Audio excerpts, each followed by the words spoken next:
We're going to talk Graham Potter again in the news this morning. I don't know, Simon. There's never a day goes by that we don't read something like this. Albeit James Ducker in the Telegraph, respected writer, Ten Hag risks Ratcliffe axe if slump goes on. And James tells us Erik Ten Hag's long-term future as Manchester United manager is under threat with Ineos waiting in the wings. Even if Ratcliffe goes in there, and even if Ten Hag is in position, does anything necessarily change?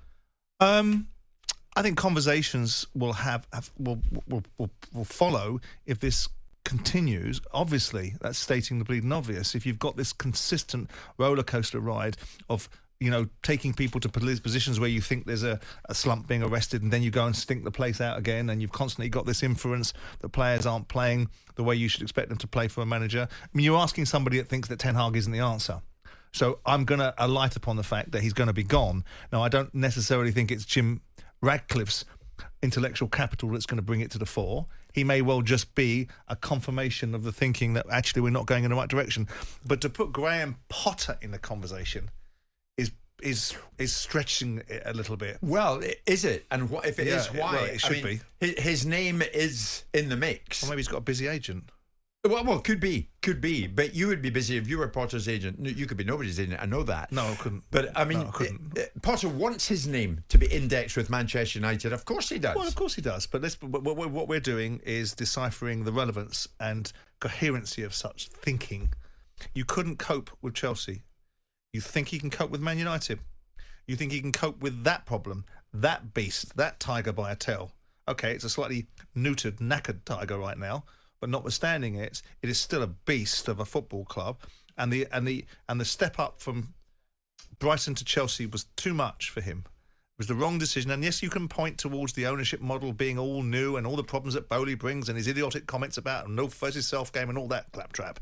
But you still should have been able to cut through and produce a side of some significance. Is that not a bit heavy on him, though? Is that not a bit harsh? I mean, it didn't work out at Chelsea. Sure, to be a fact. We get that. But is it an unfair characterisation here? Who's to say he doesn't go into Manchester United and give them that bounce that they need? Who's to say that the thinking behind looking at someone that previously couldn't cut it at a big football club would have that logical step? Well, I could see he couldn't do it over there, so my logical conclusion is he can do it over here. I think that possibly if he got Potter into Man United and he was given a fair headwind and an even platform to build from and not huge expectation, yeah, fine. But that's not Manchester United, is it? So I don't know what, you know, if the owners of Manchester United think that putting Graham Potter into the hot seat would be a good thought process, they should sleep on it. And if they wake up in the morning they still think it's a good idea, they should go back to bed. Apart from Potter, there's a good message there. Ask Simon this, and I'll ask you it right now. It hasn't been announced publicly. Sir Jim Ratcliffe and 25% of Manchester United. As it hasn't been announced publicly, why is it still set to happen? Why is there still so much certainty? Because it's a remarkably happen? Complex deal. It's not just a case of rocking in somewhere and laying your money down the table and structuring and saying, well, I've now got 25%. Buying a public listed business with all the categorisation of shares that exist, the current shareholder roster, and the mechanisms that may be in place for whoever is writing the cheque to fund it in the first place are a lot more complicated than just simply buying any old business off the street. Is it your belief? You know how business works. Is it your belief it's done? I would be surprised if it isn't. Yeah. I'd be surprised if it isn't. I go down the pathway of Jim Ratcliffe. Don't forget, this is the fella that turned around and said that he loved football and wanted to have Chelsea. This is the fella that told you that he loved Barcelona and wanted to get Barcelona.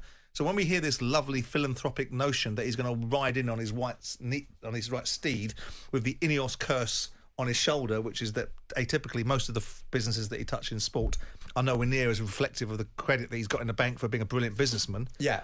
I think he will add value soon. I mean, I listened to some absolute drivel on this morning on the phone on the way in with Gabby Obongla, talking about the number of scouts.